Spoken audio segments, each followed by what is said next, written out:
열왕기상 20장 26절입니다.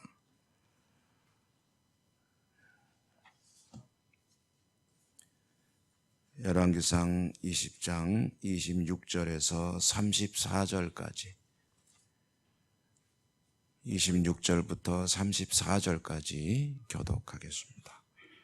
그때 하나님의 사람이 이스라엘 왕에게 나와 말하 이르되 여호와의 말씀에 아람 사람이 말하기를 여호와는 산의 신이요 골짜기의 신은 아니라 하는도다. 그러므로 내가 이 큰 군대를 다 내 손에 넘기리니 너희는 내가 여호와인 줄을 알리라 하셨나이다 하니라. 진영이 서로 대적 일곱째 날에 접전하여 이스라엘 자손이 하루에 아람 보병 10만 명을 죽이며 그 남은 자는 아벡으로 도망하여 성읍으로 들어갔더니 그 성벽이 그 남은 자 2만 7천 명 위에 무너지고 베나닷은 도망하여 성읍에 이르러 골방으로 들어가니라. 그의 신하들이 그에게 말하되 우리가 들은즉 집의 왕들은 인자는 아니 우리가 굵은 배로 허리를 동이고 테두리를 머리에 쓰고 이스라엘 왕에게로 나아가 그가 혹시 왕의 생명을 살리리이다 하고 그들이 굵은 배로 허리를 동이고 테두리를 머리에 쓰고 이스라엘의 왕에게 이르러 이르되 왕의 종 베나닷이 청하기를 내 생명을 살려 주옵소서 하더이다. 아합이 이르되 그가 아직도 살아있느냐 그는 내 형제이니라. 그 사람이 좋은 징조 이르되 베나닷은 왕의 형제니이다. 왕이 이르되 너희는 가서 그를 인도하여 오라. 베나닷이 왕에게 나아오니 왕이 그를 병거에 올린지라. 베나닷이 왕께 아뢰되 내 아버지께서 당신의 아버지에게서 빼앗은 모든 성읍을 내가 돌려보내리이다. 또 내 아버지께서 사마리아에서 만든 것 같이 당신도 다메섹에서 당신을 위하여 거리를 만드소서. 아합이 이르되 내가 이 조약으로 인해 당신을 놓으리라 하고 이에 더불어 조약을 맺고 그를 놓았더라. 아멘.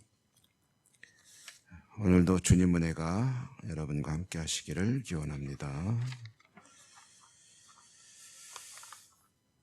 이스라엘의 역사는 이제 출애굽으로부터 따져보면 이제 출애굽하고 가나안 광야를 지나고 가나안 땅에 들어가고 가나안 땅에 들어가서 살게 될 때 처음에는 이제 사사들이 이스라엘을 이끌었고 그 뒤에는 이제 백성들의 요청으로 왕이 세워져서 왕국 시대가 이제 시작이 됐습니다. 왕국 시대를 연 첫 번째 왕은 사울이고 그 뒤에 다윗과 솔로몬, 르호보암 때에 이제 나라가 남과 북으로 나뉘어지게 되었다. 이제 남쪽은 르호보암이 계속 왕 노릇하고 북쪽에는 여로보암이 왕 노릇하면서 이제 10개 부족으로 이제 나라를 꾸려가게 되었죠. 근데 그 여로보암과 이제 르호보암이 남과 북과 남 두 나라의 이야기가 교차돼 가면서 왕들의 이야기, 왕국의 이야기가 쭉 이어지고 있고 지금 우리는 이제 북왕국 이야기, 북왕국을 아합이라고 하는 임금이 다스릴 때 이야기를 보고 있는데 아합은 이스라엘의 모든 역대 왕들을 통틀어서 가장 암흑기를 주도했던 그런 하나님 앞에 악한 왕이었다. 국력은 그렇게 뭐 나쁘지 않았습니다. 그렇지만 영적으로는 가장 어두운 시기를 보내고 있었다 하는 거죠. 이유는 이세벨이라고 하는 시돈의 공주를 아내로 맞이했는데 아내로 맞이한 그 시돈의 공주가 이제 바알 숭배자인데 그 이유는 시돈이라고 하는 이 도시국가가 바알 숭배의 원산지이기 때문입니다. 원조격이죠. 원조. 이렇게 이세벨이 와서 북왕국을 이제 바알을 섬기는 나라, 하나님의 나라인데 바알의 나라로 만들어 버렸고 그때 이제 하나님께서 이제 바알이 신인지 하나님이 신인지를 이제 너희들에게 확실히 보여주겠다 해서 이제 하신 조치가 뭐냐면 3년 동안 비가 안 오는 것이었다. 왜 그랬냐? 바알이 비의 신이기 때문입니다. 비는 그냥 단지 비를 내린다는 개념이 아니고 경제의 근간입니다. 비가 와야 농사를 지을 수 있고 농사를 지어야 그들이 먹고 살 수가 있고 또 농사가 잘 되면 부자도 될 수 있기 때문에 풍요를 가져오는 신이 바알이다. 그렇게 믿기 때문에 그들은 이제 바알에게 매료되어 있는 거죠. 그런데 하나님께서 엘리야를 통해서 이제 갈멜산에서 이제 아주 역사적인 대결을 펼치게 되고, 그래서 하나님이 진정한 하나님 신이라는 것을 보여주었고, 그 뒤에 이제 또 한 이어지는 사건이 아람과의 전쟁이다. 아람의 베나닷이 대군을 이끌고 쳐들어왔다가 여지없이 쫓겨갔는데 아합은 이것이 자신들의 힘으로 이긴 것이 아니라 하나님의 힘으로 이긴 것을 알아야 했죠. 그래서 선지자는 그에게 이제 힘을 기르라. 그런데 힘을 기르는 사실은 핵심이 어디 있냐면 네가 할 일 똑바로 해라 라고 말을 했습니다. 할 일을 똑바로 한다는 게 무슨 소리냐 하면은 하나님 앞에서 너의 모습이 무엇을 해야 하는지를 잘 알고 이제 행해야 한다라고 얘기를 했는데, 이제 사실은 아합은 그런 일엔 관심이 없죠. 자, 이제 쫓겨간 아람은 베나닷은 또 신하들은 이해가 되질 않습니다. 어떻게 이 전쟁을 질 수가 있냐는 거죠. 질 수 없는 전쟁을 졌는데 왜 졌냐고 해서 나름대로 곰곰이 이유를 찾다가 이유를 찾았습니다. 자기들 나름대로. 그 이유가 뭐냐면 신들의 전쟁에서 우리가 졌다. 그러면 저 이스라엘의 신은 무슨 신이냐면 산의 신이다. 그럼 우리 신은 무슨 신이냐? 우리 신은 골짜기의 신이다. 이 골짜기의 신이라는 거, 골짜기라는 거는요, 성경에서 골짜기는 대개는 이 산과 산 사이에 있는 뜰을 가리킵니다. 뜰, 평야의 신이라는 거죠. 그러니까 산의 신이냐, 평야의 신이냐. 그런데 산의 신하고 평야의 신이 이제 우리를 위해서 싸우는 건데 말하자면, 그런데 우리가 전략적으로 평야에서 전쟁을 하지 못하고 산으로 가지 않았느냐. 사마리아를 포위하고, 사마리아는 산이거든요. 예루살렘도 산이고. 그러니까 우리가 졌다. 그러므로 이제는 전투를 뜰에서 하면은 우리가 이길 거다라고 이제 말하자면은 그 장소적으로 우리가 전투의 장소를 잘못했겠다는 거죠. 그래서 다시 재침공을 해옵니다. 이번에는 전투를 이스라엘을 끌어내가지고 뜰에서 하자. 근데 이제 다시 이 전쟁이 벌어지게 되는데 여전히 군사력은 이제 두 나라가 대치를 하는데 뭐 이스라엘은 상대가 되질 않습니다. 오늘 성경의 표현으로는 염소 2대 이스라엘 군대는, 그리고 아람의 군대는 이제 온 뜰에 가득하였더라. 그러니까 뭐 이거는 뭐 상대가 안 되는, 싸움이 안 되는 그런 전쟁인데요. 그때 이제 또 선지자가 나타납니다. 나타나서 하는 말이 뭐냐면 이번에도 내가 승리할 거라는 거죠. 아합에게. 왜 그러냐? 어떻게, 왜 하나님이 왜 그러시느냐?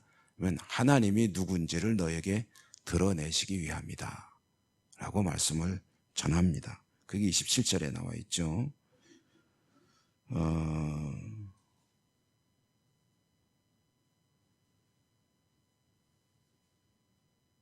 이렇게 해서 이제 대치 7일째 되는 날 전투가 벌어지는데, 여기서 다시 뭐 이스라엘이 아주 일방적으로 승리를 거두게 되고, 성경에 보면 아람 군대가 10만 명이 죽었다, 전사했다는 거죠. 몰살당했다는 거죠. 도대체 이건 어떻게 된 건가? 자세히 나오진 않지만 1대1로 말하자면은 사람과 사람이 싸우는 전투는 아니었을 겁니다. 그러면은 10만 명을 죽이는 이런 일은 이건 있을 수가 없는 일이에요. 그러니까 하나님이 뭔가 또 하신 겁니다. 예를 들어서 아람 군대는 팔이 안 올라가는 거예요. 50견. 칼을 들고 막 싸워야 되는데 칼이 안 올라가면은 이러고서 하다가 칼 맞아 죽고, 뭐 이제 제가 이제 우스갯소리로 그렇게 추측을 해봅니다만은 어쨌든 하나님이 아람 군대를 무기력하게 만들고 이스라엘 군대에 그냥 일방적인 도살이 된 거죠. 이렇게 되면. 그러면은 10만 명을 죽이는 것이 아마 가능할 수도 있을 겁니다. 어쨌든 아람 군대는 그렇게 완전히 괴멸되고, 그리고 남은 군대가 아벡이라고 하는 곳으로 도망했는데, 거기 가서도 또 이제는 이스라엘이 적이 아니라 성이 무너져 버렸다. 그래서 다 깔려 죽었다. 압사당했다 이거죠. 압사. 자, 이렇게 되니까 아람에서는 이게 신들의 전쟁에서 이게 뜰의 신이라 우리가 이길 수 있는 게 아니라 이게 이제 이런 게 아니구나 하고서 이제 그들이 이제 우선 목숨이라도 건지자 해가지고 내놓은 대책이 뭐냐면 항복하는데, 그냥 항복하면 안 될 거다. 최대한 불쌍하게 보이자. 그리고 다행히 아합의 이제 이스라엘의 왕은 마음이 약하다고 하니까 가서 살려달라고 빌면은 우리가 살 수 있을지도 모른다. 이게 아람 이 사람들이 이제 나름대로 꾀를 냈죠. 그래가지고 가서 그냥 최대한 불쌍하게 보이는 모습으로 또 아합을 최대한 높이는 그런 일종의 아부성 발언으로 이제 살려달라고 하는 겁니다. 근데 아합이 뜻밖의 뭐라 그러냐면, 베나닷은 내 형제지 우리가 남이가 뭐 그러는 거죠. 그래가지고 내 형제니라 라고 하니까 베나닷과 아람 신하들은 거기서 희망을 보고 더 불쌍하게 이제 보이면서 거절할 수 없는 제안을 하는 겁니다. 그동안에 우리가 당신네 나라에서 혹시라도 피해 끼친 거 있으면 다 배상하겠다. 그리고 영원히 형님으로 모시겠다. 라고 하니까 아합이 우쭐해가지고 조약을 맺고 이제 베나닷을 살려서 돌려보냈다 하는 겁니다. 이게 이제 오늘 성경의 스토리이고요. 오늘 뭐 우리가 여기서 생각할 것은 간단합니다. 아합은 잊어야 될 게 있고 잊어서는 안 되는 게 있죠. 하나님의 백성들이 절대로 잊어서는 안 되는 게 있고 잊으면 좋은 것들이 있죠. 절대 잊어서는 안 되는 것은 하나님께서 이와 같이 부족한 나를 도우시면서 은혜를 베푸시는 이유가 뭐냐 하는 겁니다. 그것은 선지자의 말 속에 들어있죠. 힘을 기르고 네 할 일 똑바로 해라. 내가 너를 도울 테니까 그동안에 내가 영적으로 바로 서고, 그리고 영적으로 바로 선 바탕 하에서 너의 힘을 키워라. 그런데 이제 아합은 자기가 뭐가 된 줄 아는 거죠. 자기가 뭐가 돼가지고 이와 같은 업적을 이룬 것이 아니냐라고 순간적으로 하나님은 잊어버리고 스스로의 어떤 승리의 도취가 되는 이 모습. 이것이 뭐 모양새는 다르고 여러 가지 상황은 다르지만 모든 인간들에게 정말 쉽게 일어날 수 있는 그런 일입니다. 내가 어떻게 해서 살고 있고 어떻게 그런 위기를 극복했고 지금도 하나님은 나에게 어떻게 하고 계시는가. 하나님은 끊임없이 은혜를 베푸시며 너의 힘을 기르고 네 할 일을 똑바로 해라. 네 할 일이 뭡니까? 하나님 앞에 이 왕들의 이야기 열왕기의 표현을 쓰면은 빌려오면은 정직하게 행하는 거죠. 하나님 보시기에 좋은, 하나님이 기뻐하시는 그런 하나님의 사람으로 살아가는 것, 믿음과 삶이 그와 같이 되어야 되는 것이다. 오늘도 하나님 보시기에 즐거우신, 기쁘신, 복된 한 날이 되시기를 축복합니다. 은혜로우신 하나님 감사합니다. 왕들의 이야기를 읽어가며 또 우리가 하나님 앞에 어찌 살아야 될지를 또 한 번 생각해 봅니다. 하나님은 끊임없이 은혜를 베푸시며 하나님을 잊지 말 것을, 그리고 하나님 앞에 또 바르게 행할 것을 촉구하십니다. 저희들도 애쓰고 노력하지만 부족함도 있습니다. 성령으로 깨우쳐 주시고 성령의 인도하심에 순종하며 하나님 앞에 기쁨이 되고 영광을 돌려드리는 복된 한 날 살아갈 수 있도록 축복해 주옵소서. 예수님 이름으로 감사하고 기도드립니다. 아멘. 하늘에 계신 우리 아버지 이름을 거룩하게 하시며 아버지의 나라가 오게 하시며 아버지의 뜻이 하늘에서와 같이 땅에서도 이루어지게 하소서. 오늘 우리에게 일용할 양식을 주시고 우리가 우리에게 잘못한 사람을 용서하여 준 것 같이 우리 죄를 용서하여 주시고 우리를 시험에 빠지지 않게 하시고 악에서 구하소서. 나라와 권능과 영광이 영원히 아버지의 것입니다. 아멘. 주신 말씀 기억하며 기도하시고요. 여러분의 간절한 기도들 하나님 앞에 올려드리시고 또 우리가 함께 기도하는 여러 가지 기도 제목들도 하나님께 간구하시기 바랍니다. 아픈 분들에 대한 기도 잊지 마시고 하나님께 올려드리시고 여러 가지 기도들 함께 기도할 때 주여 한번 부르고 기도하겠습니다.